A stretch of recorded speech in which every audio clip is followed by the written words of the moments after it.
ulan. Alright mga chinggo, nasa Plaridel Bypass Road na kami. Ito at bumabakpak na kami. What's up guys, mga chinggo? Dito kami ngayon sa may Flying V. At paakyat na kami ng Malico, Pangasinan. Destination namin next is so may 1 hour 11 minutes pa kami. Yan, so ito paakyat na kami dito sa Umingan to San Quintin Road. Nagpagas na rin ako dito.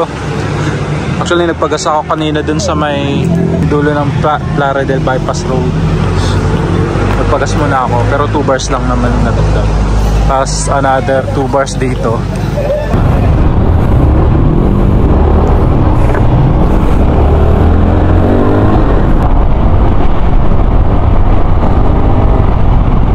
Ayun.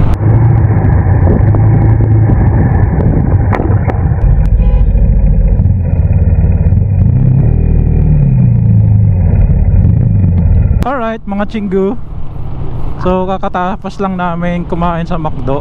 So paakyat na kami ng Malico, Pangasinan sa Umalyos Homestay. Ganda!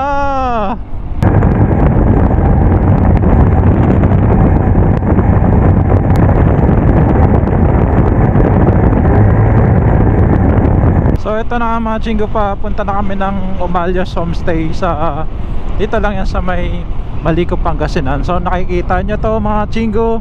So tara mga chinggo, samahan nyo kami sa aming pagbisita dito sa Malico, Pangasinan.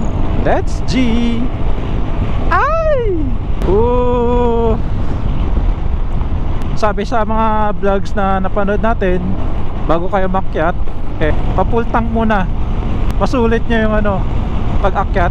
Kasi wala na raw mapapagasolinahan dun pag umakyat na tayo. Wala na po ang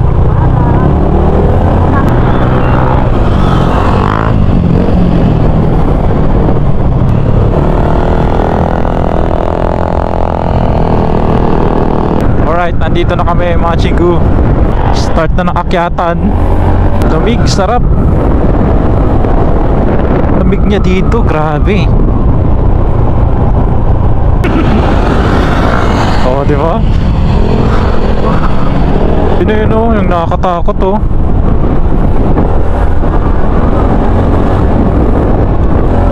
dito.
So what's up mga chinggo?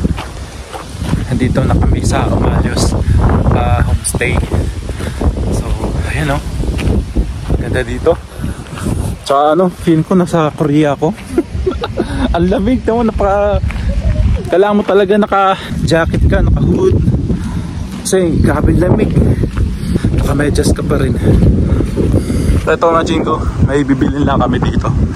Mababa lang kami. Ayun, may ano pa oh. Parang ano, ayan, sea of clouds. Dito kami nakapark. Ayan. Dito yan sa may Umalyos homestay. Before kayo pumunta dito or umakyat, sea of clouds too. Eh, maghanap na kayo ng ano. Dapat nakabook na kayo dito bago kayo umakyat. Kasi may yung kanina fully booked na. Buti na lang meron pa doon available sa may Versailles. Nakakakuha pa rin kami ng ano ng kwarto. So 500 pesos per head naman siya. Yun oh. Oh, grabe lamig. Sumisipol pa kanina yung ano, hangin.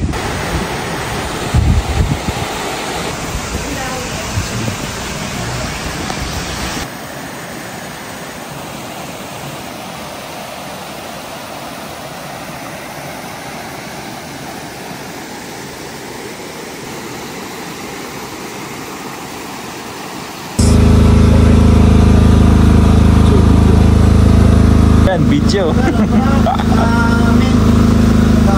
kahit hindi. Sa inyo lang natin siguro sa hangin. Kahit hindi o wala. Lakas ang hangin. Sa mga Chingy, dito kami. Dito kami sa kwarto. So bale dalawang queen size tapos isang single. Kasya 5 tao. Kung akit kayo dito sa ano, mag-book na kayo tapos ensure na may wifi. Ganun. Kasi kami dito, nag-walk-in lang kami. Hindi kami nakapag-inquiry. Yung dahil sa baging uwan, ngayon, yung ginagamit is generator. Kaya nagkaroon ng ano, kaya nagkaroon na ng kuryente dito. Kanina wala talaga.